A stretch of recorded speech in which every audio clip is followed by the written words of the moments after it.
Last year, I read 100 books. Here are the top 10 that I think you should read. Pawn, Fae Games Book 1 by Karen Lynch. Jessie James becomes a fairy bounty hunter after her parents disappear, and she teams up with a group of fae to help find them. This year, I realized that urban fantasy and fairy tale retellings are a really great way to get me out of a reading slump. Those of you that like your fairy porn may be disappointed by the level of spice in these books, but I really liked the characters and found the plot interesting, so it kept my attention. Plus, I just love the slow burn relationship between Jessie and Lucas. Gallows Hill by Darcy Coates. Margot inherits the family winery and house where everyone says that the land is cursed. Participating in the Bookish Drummers Stephen King readathon this past October really opened my eyes to the horror genre, and this horror read was probably my favorite of that month. And just so you don't have to take my word for it, this was up for the 2022 Goodreads Choice Awards for horror,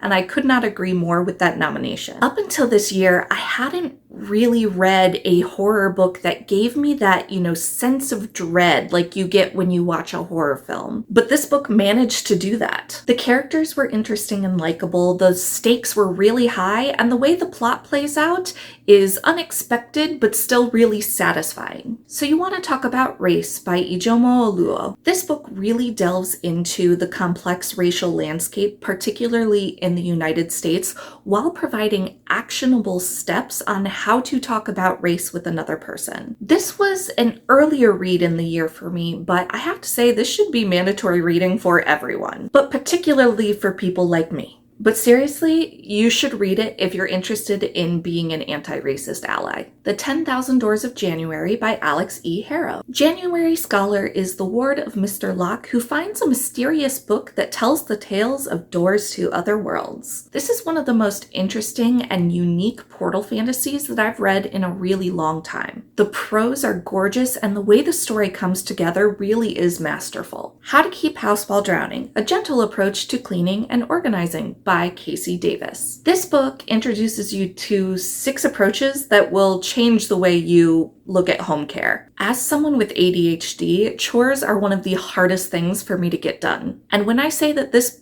book was life-changing in how I approached cleaning, I mean it. I highly encourage this to anyone who is neurodivergent, not just with ADHD, who struggles with things like home care. So we're about halfway through this list. Do any of these books sound interesting to you? Let me know in the comments down below. City of Light, Traveler's Gate Book 3 by Will White. Since this is the final book in a trilogy, I'm going to give you a synopsis for book 1 and talk a little bit more about book 1 instead. Simon may not be the chosen one, but that's not going to stop him from going on a journey to save the people from his town from travelers, people who get powers from otherworldly territories and their overlord. I absolutely loved this trilogy by Will White. Will White's Cradle series is getting a lot of love from the booktube community, but I highly suggest that if you don't want to commit to quite as long of a series, that you give this trilogy a try. It's inventive and creative, has complex characters, and one of the most interesting magic systems that I've seen in a very long time. Spinning Silver by Naomi Novik. Miriam is the daughter of a moneylender who is taken by a Stark king when she brags about being able to turn silver into gold, and this will set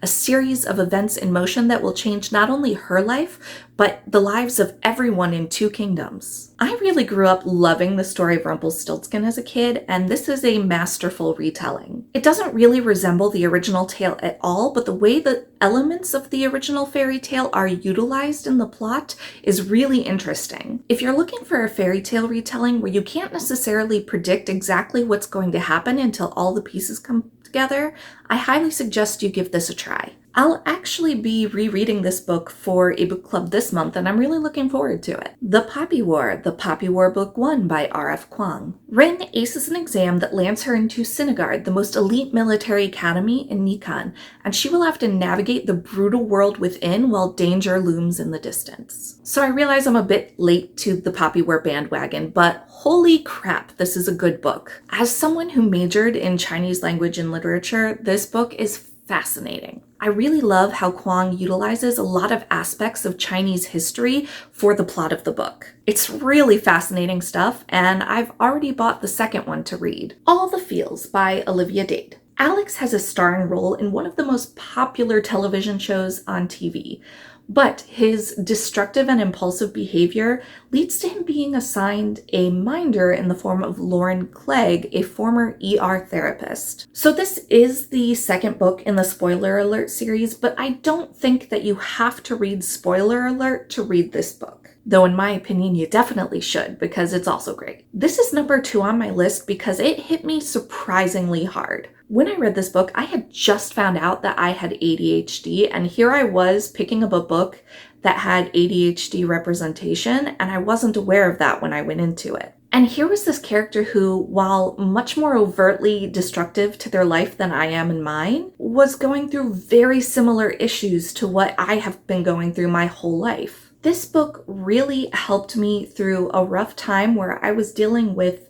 the fact that certain things in my life are just always going to be difficult no matter what I do. And this book really helped me by simply being a good representation of a neurological condition that I have. This book is an excellent example of why representation matters both for neurodiversity and for plus-size women. The Girl Who Fell Beneath the Sea by Axio. Mina volunteers to be the bride of the water god, and she is whisked away to the realm of spirits and gods, where she must prove that she is the true bride by ending a 100-year-old curse. I lived in South Korea for 2 years, so the story of the Bride of Habaek is something that I am familiar with. This is a really good retelling that is as steeped in Korean culture as the Poppy War is in Chinese history. This book actually improved on second reading for me and is probably going to be one of my favorite books for a very long time and was definitely my favorite read of 2022. Go ahead and leave me this emoji down below, and if you liked this video, check out this one.